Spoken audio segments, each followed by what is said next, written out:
बिस्मिल्लाहिर्रहमानिर्रहीम। अस्सलाम वालेकुम नाज़रीन, आप यूट्यूब चैनल देख रहे हैं। मैं इमरान ख़ान हूँ। अब्बास अरागची पाकिस्तान आए, उन्होंने फ़ील्ड मार्शल आसिम मुनीर से मुलाकात की और अब जो ख़बरें आ रही हैं उन ख़बरों के मुताबिक अब्बास अरागची जो ईरानी वज़ीर ख़ारजा हैं, उन्होंने पाकिस्तान के ज़रिए अमेरिका को कुछ तहरीरी पैगामात पहुँचाए हैं। यानी पाकिस्तान बीच में एक लिंक के तौर पर इस्तेमाल हो रहा है और मैंने आपसे कहा था कि ईरान कभी भी इस लिंक को ज़ाया नहीं होने देगा और ईरान कोशिश करेगा कि पाकिस्तान का चैनल ईरान के लिए इस्तेमाल होता रहे। जबकि अमेरिका को इस वक्त पाकिस्तान का मौजूदा रजीम सूट करता है, वो इन पे एतबार कर रहे हैं। कोई और रास्ता भी नहीं है जो डोनाल्ड ट्रंप की अब हालत है आलमी सतह पे। तो सादी बात यह है कि अब्बास अरागची ने ईरानी पैगामात पहुँचाएँ। ये पैगामात हैं क्या? मैंने आपको पहले भी बताया था कि अब बिलवास्ता मुज़ाकरात होंगे अमेरिका के ईरान के साथ। उसकी कुछ रीज़न हैं कि अमेरिकन जब ईरानियों के साथ बैठे तो उन्हें आइडिया हो गया कि ये मैदान जंग में जितने टफ़ हैं उससे बहुत ज़्यादा टफ़ ये टेबल के ऊपर है और टेबल में इनके साथ बैठने से उनका कद बड़ा होता है ईरानियों का और अमेरिकन के लिए मुश्किलात पैदा होती हैं। तो इसलिए अब देखें ना, पाकिस्तान सालसी करवा रहा है, अमेरिकन बैठे हुए हैं, ईरानी बैठे हुए हैं, फिर ईरानी पूरी तैयारी करके आते हैं तो वो चीज़ें फिर एक्सपोज होती हैं। बहरहाल ईरान ने अपनी जो रेड लाइन्स हैं या जिन्हें सुर्ख लकीर कहते हैं कि इन चीज़ों से मुताल्लिक हम कोई कंप्रोमाइज़ नहीं कर सकते, वो जो उनकी हदूद है कि यहाँ तक ईरान फ्लेक्सिबल हो सकता है, इससे ज़्यादा नहीं हो सकता। मैंने आपको बताया था कि ईरान कभी भी अपनी यूरेनियम इस बात के ऊपर शायद आमादा ना हो कि वो अपनी यूरेनियम अमेरिका को दे दे कि आप ले जाएं उधर न्यूयॉर्क में, वाशिंगटन डीसी में, वहाँ ले जाके आप रखें और दुनिया को दिखाएं कि ये यूरेनियम वॉर ट्रॉफ़ी के तौर पर हम ईरान से उठा कर ले आएँ। तो ईरान की हत्तुल इम्कान कोशिश होगी कि ऐसा कुछ ना हो। ईरान के अंदर उस यूरेनियम के साथ क्या किया जा सकता है, उसके मल्टीपल सोल्यूशन हो सकते हैं, वो डिस्कस भी हो रहे हैं। बहुत सारी खबरें आपके सामने आ भी चुकी हैं। लेकिन ये है कि यूरेनियम के हवाले से जो एक रेड लाइन है वो भी ईरान ने अमेरिका को बता दी है पाकिस्तान के ज़रिए। और आबने हुर्मुज़ के मुतालिक ईरान किस किस्म का सलूशन चाहता है, ये बात भी अमेरिका तक पहुँचाई गई है। देखें, जिस वक्त पाकिस्तान में अभी अरागची आए थे चंद दिन पहले, तो तब ज़्यादा बात आबने हुर्मुज़ पे हुई थी और फिर अरागची फौरी तौर पे ओमान गए क्योंकि ओमान इसमें एक पार्टनर है। मैंने उस दिन आपको मैप दिखाया था कि आबने हुर्मुज़ के दोनों तरफ ईरान और ओमान है, कोई तीसरा मुल्क नहीं है। तो ये दोनों मुल्क आबने हुर्मुज़ को अपनी मलकियत समझते हैं और जो भी फ़ैसला ईरान ने करना है वो ओमान के साथ मिलकर करना है। और ओमान की राय भी जो है वो बाकी दुनिया से मुख्तलिफ है। आपने हुर्मुज़ को या ये जो ईरान के ऊपर अटैक हुआ इसराइल का, अमेरिका का, इन चीज़ों को लेकर अब वो ओमान जाते हैं। वहाँ पे जाके ओमान के बादशाह उनसे मुलाकात करते हैं। उन्होंने बड़ी ज़बरदस्त पोजीशन ले रखी है इस वक्त रीजन में। और फिर वो वापस आते हैं पाकिस्तान और मुशावरत की जाती है, पहले ईरान में फिर पाकिस्तान में मुशावरत होती है और फिर एक तहरीरी तौर पे ईरान अपनी रेड लाइन्स पर मुश्तमिल एक तहरीर पाकिस्तान के ज़रिए अमेरिका को पहुंचाता है। तो मामला यहाँ पे आके रुके हुए हैं। अब देखना यह है कि अमेरिका उसके ऊपर रद्दअमल क्या देता है। ईरानी वज़ीर ख़ारजा रूस रवाना हो गए हैं जहाँ पे वो पुतिन से मुलाकात करेंगे और इसके अलावा वो मुलाकात करेंगे वहाँ पे दीगर जो रहनुमा हैं रशिया के, उनके वज़ीर ख़ारजा भी होंगे, पुतिन भी होंगे, इनसे मुलाकातें करेंगे क्योंकि ईरान का सबसे बड़ा जो इत्तेहादी बनकर सामने आया इस लड़ाई में, जिसने पीछे भी और सामने आकर भी मुख्तलिफ जगहों पे सपोर्ट किया ईरान को, वो रशिया है। जब आबने हुर्मुज़ को ताकत के बलबूते पर खुलवाने का फ़ैसला किया गया और एक करारदाद पेश की गई तो रशिया और चाइना ये दो ममालिक थे जिन्होंने फौरी तौर पे इस करारदाद को वीटो कर दिया था। अभी डोनाल्ड ट्रंप ने एक दौरा करना है, 14 मई की तारीख आ रही है कि शायद 14 मई तक डोनाल्ड ट्रंप चाइना का एक दौरा करेगा और डोनाल्ड ट्रंप की मुलाकात होगी प्रेसिडेंट शी से और वहाँ पे कुछ चीज़ें डिस्कस हो सकती हैं। तो बहुत मुमकिन है 14 से पहले कोई और जंगी हालात पैदा हो जाएं और माजी की तरह जैसे पहले भी डोनाल्ड ट्रंप का एक दौरा मनसूख हो चुका है चाइना के लिए, दोबारा भी मनसूख हो सकता है क्योंकि इस वक्त अमेरिका पूरे खलीज में एक नया फ़िज़ाई दिफाई निज़ाम नस्ब कर रहा है। देखिए, माजी में अमेरिका से बहुत गलतियाँ हुई हैं। अमेरिका ने इस लड़ाई में बहुत एनालिसिस किया और बहुत सारी चीज़ें अमेरिका ने सीखी हैं। बहुत एक्सपोज हुआ अमेरिका भी और इसराइल भी। और ईरान के शाहिद ड्रोन का उनके पास कोई हल नहीं था, बैलिस्टिक मिसाइल्स का वो सही तरह जवाब नहीं दे पा रहे थे। फिर ईरान की तबाही तो बहुत की अमेरिका ने और इसराइल ने मिलकर, उनके बहुत कीमती लोग भी मार दिए।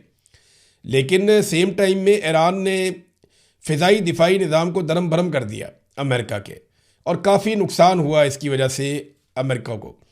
अब अमेरिका जो है वो एक नया सिरे से, एक नए तरीके से रीडिज़ाइन कर रहा है, पूरे खित्ते में दिफाई निज़ाम नस्ब कर रहा है, फ़िज़ाई दिफाई निज़ाम। और ना सिर्फ वो दिफाई निज़ाम लगा रहा है बल्कि वो अपने बहरी बेड़े लेकर आया है, यहाँ पे भी इंटरसेप्टर्स मौजूद हैं। और अब वो ये बंदोबस्त कर रहे हैं कि अपने लोगों को, अपने अड्डों को और अपने असासों को महफूज कैसे रखना है ईरान से। गुज़िश्ता लड़ाई में अमेरिका को सरप्राइजेज मिले थे काफ़ी सारे ईरान की जानिब से।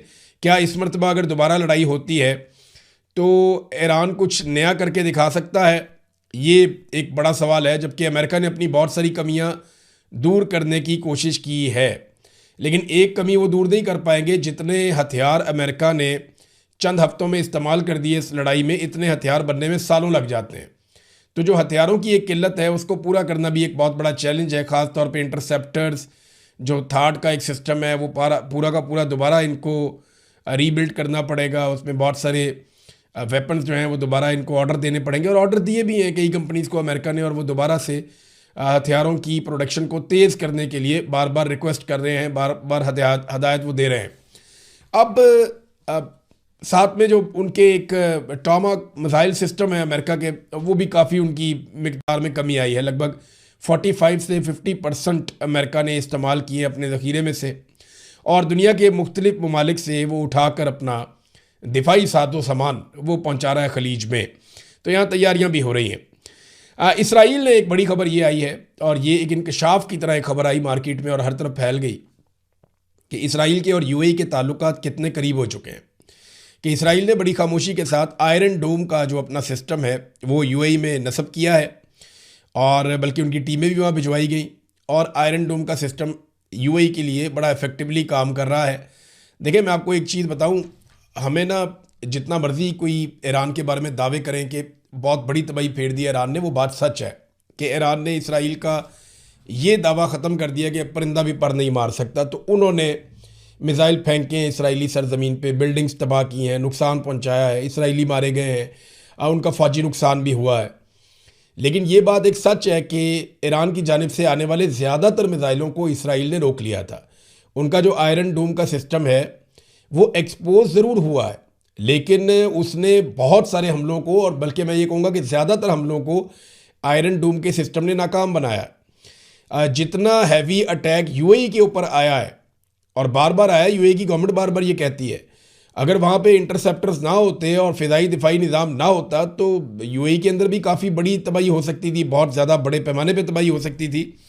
तो ये वन साइडेड रिपोर्टिंग भी मुनासिब नहीं है कि ये कहा जाए कि इसराइली फ़िज़ाई दिफाई निज़ाम या अमरीकी फ़िज़ाई दिफाई निज़ाम मुकम्मल तौर पे नाकाम हो गया। नहीं, ऐसा नहीं है। हाँ, ये ज़रूर है कि उनको पहली दफ़ा ऐसे हमने देखा बेबस होते हुए, और उनकी मौजूदगी में टारगेट ईरान ने अचीव भी किए।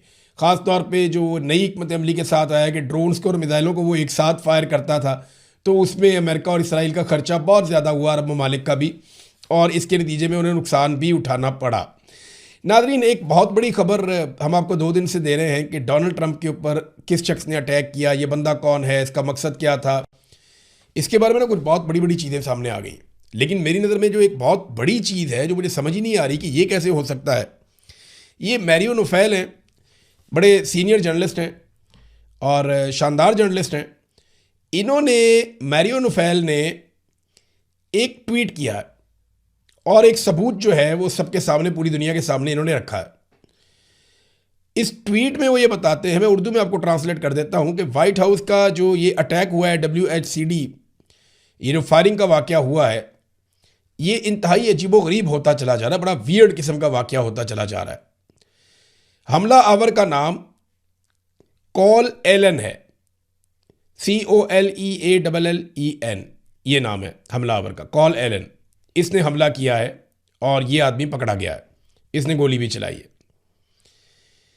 लेकिन आज से चंद साल पहले एक अकाउंट ऐसा है जिसको ये पता था, इस नाम के बारे में उसे पता था। उस वक्त शायद कॉल एलन को भी इस बात का आइडिया नहीं था।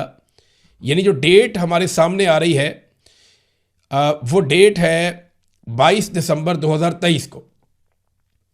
ये ट्विटर के ऊपर या एक्स के ऊपर एक अकाउंट है, और इस अकाउंट का जो नाम है वो है हेनरी मार्टिज।